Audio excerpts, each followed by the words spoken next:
एक छोटंसं घर असावं आणि त्या घराच्या एका कोपऱ्यामध्ये अशी झाडे लावण्यासाठी जागा असावी.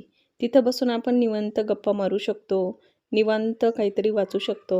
आपला थोडासा वेळ आपण तिथं देऊ शकतो, असा एक कोपरा तरी असावा. तसंच मी माझ्या घरामध्ये छोटासा असा एक कोपरा बनवलेला आहे, की तिथं खूप सारे असे झाडं लावलेले आणि सगळेच झाडं खूप छान झालेले. सगळ्याच कुंड्यांमधली माती थोडीशी उकरून घेतली, म्हणजे खालीवर करून घेतली. कुंड्यांच्या खालचं झाडून घेतलं. लगेच मग झाडांना पाणीसुद्धा देऊन दिलेलं आहे. कितीही मोठं घर बांधा, कितीही मोठा बंगला बांधा आणि जर तिथं झाडच नसतील तर त्या घरासमोर येणं भकासल्यासारखं वाटतं. छोटंसं जरी घर असलं, तिथं थोडीशी झाडं जरी लावलेली असले ना, तर एवढं मन प्रसन्न होतं, छान वाटतं.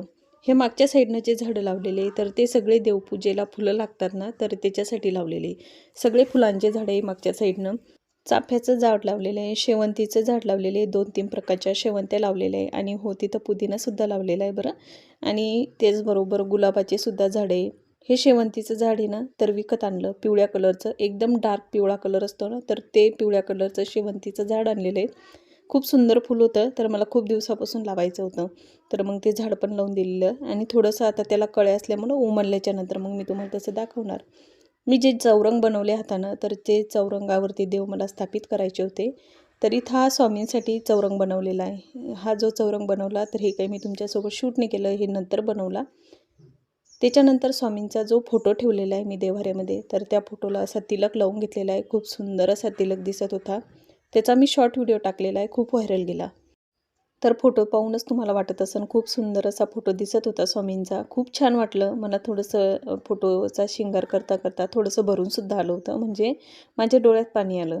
तर चला मी आता पूर्ण देव त्या चौरंगावरती स्थापित करून देते. देवांना स्नान घातलं आणि त्यांना त्यांच्या जागी स्थान देऊन दिलेले.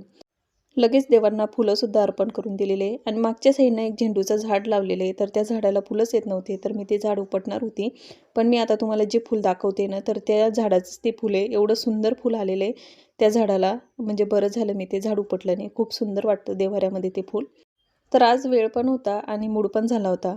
देव्हाऱ्याच्या खालचा जो बॉक्स आहे ना, तर तो थोडासा क्लीन करून घ्यायचा होता. तर इथं मी तो थोडासा स्वच्छ करून घेतलेला आहे. त्याच्यात खूप साऱ्या वस्तू अशा अस्तव्यस्त झालेल्या होत्या. ज्या वस्तू सापडायच्या त्या सापडतच नव्हत्या. तर मी सध्या मार्गशीर्ष महिना चालू आहे आणि बऱ्याचशा वस्तू इकडच्या तिकडं होतात. तर मग त्याच्यामुळे त्या वस्तू सापडतच नव्हत्या. तर पूर्ण ड्रॉवर व्यवस्थित आवरून घेतलेलं आहे.